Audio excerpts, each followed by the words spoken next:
আপনার ক্যাপ্টেন হিসেবে মনে হয় যে বাংলাদেশের কোন লেভেল ক্রিকেটে খেলা উচিত? ডিপেন্ড করে আসলে অপোনেন্ট কীরকম, বাট আমি সবসময় যদি সুযোগ থাকে অবশ্যই স্পোর্টিং উইকেটে খেলাটা খুবই ইম্পর্টেন্ট।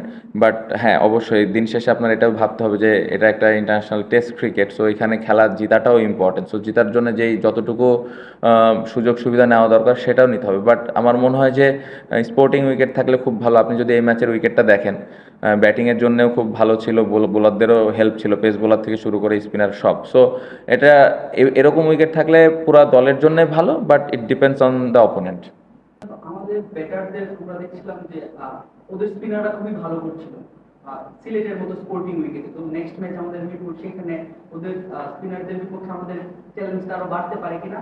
আর সেকেন্ড প্রশ্ন, আপনি বলছিলেন যে আমরা টেস্ট ম্যাচ কম খেলি, বিশেষ করে ইন্ডিয়া, অস্ট্রেলিয়া কিংবা নিউজিল্যান্ড, ওয়েস্ট ইন্ডিজ, সাউথ আফ্রিকার মতো টিমগুলোর বিপক্ষে আমাদের কম খেলা হয়। তো কয়েকদিন আগে থেকেই কথা হচ্ছিল যে টু টায়ার টেস্ট চ্যাম্পিয়নশিপ, কিন্তু বিভিন্ন রিপোর্টে দেখা যাচ্ছে যে সেটা হচ্ছে না। তো সেটা আসলে বাংলাদেশের জন্য একটা পজিটিভ ব্যাপার কিনা?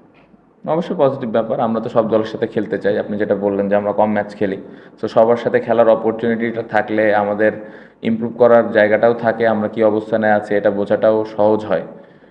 প্রথম কোশ্চেনটা, আহ, এখানে স্পিনার অনেক ভালো করছে। স্পিনার মিরপুরে যে কোনো অপোনেন্ট যে কোনো বোলিংয়ের এগেনস্টে অলওয়েজ চ্যালেঞ্জ থাকে। বাড়তি আলাদা কোনোভাবে চিন্তা করার কোনো সুযোগ নাই, চ্যালেঞ্জ থাকবে। বাট ওই চ্যালেঞ্জটা কীভাবে আমরা হ্যান্ডেল করি এটা ইম্পর্ট্যান্ট, এবং এই ম্যাচটা যেভাবে আমরা খেলেছি আমি আশা করব যে এই কনফিডেন্সটা মিরপুরে কাজে দিবে। শ্রীলঙ্কার দুইটা সেঞ্চুরি ছিল একই টেস্টে, গতকালের ইনিংসটা ওই ইনিংসগুলোর থেকে কতটা ডিফারেন্ট ছিল, কি চেঞ্জ ছিল আপনার কাছে কি?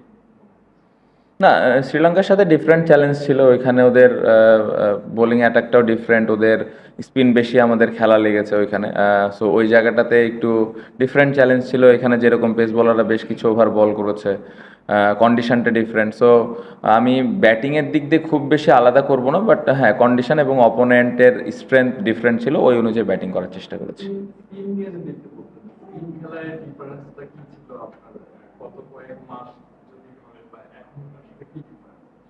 না, তেমন কোনো ডিফারেন্স নাই। আমার মনে হয় যে এই ইনিংসটা যদি আমি বলি, যে কয়টা বাজে বল পেয়েছিলাম সবগুলো ইউটিলাইজ করতে পেরেছি, এটা একটা পজিটিভ দিক ছিল। এবং সবসময় এটাই লক্ষ্য থাকে, কারণ ইন্টারন্যাশনাল লেভেলে আসলে বাজে বলের পরিমাণটা খুবই কম পাওয়া যায়। সো ওই বাজে বলগুলোকে যত ভালোভাবে ইউটিলাইজ করা যায় এটা ইম্পর্টেন্ট। সো ওটা করতে পেরে আমার মনে হয় ভালো লাগছে। ফিল্ডে কি বেশি ফোকাস ছিল না স্ট্রেট?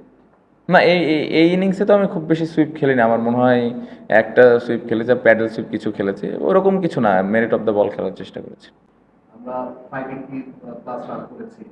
এটা কি মানে অপোনেন্টের স্ট্রেংথের কারণে, নাকি ব্যাটসম্যানদের বোলারের যে আর একটু স্কিল ডেভেলপমেন্ট হয়েছে, কিংবা তাদের একটা আপনি ক্রেডিটটা দিবেন?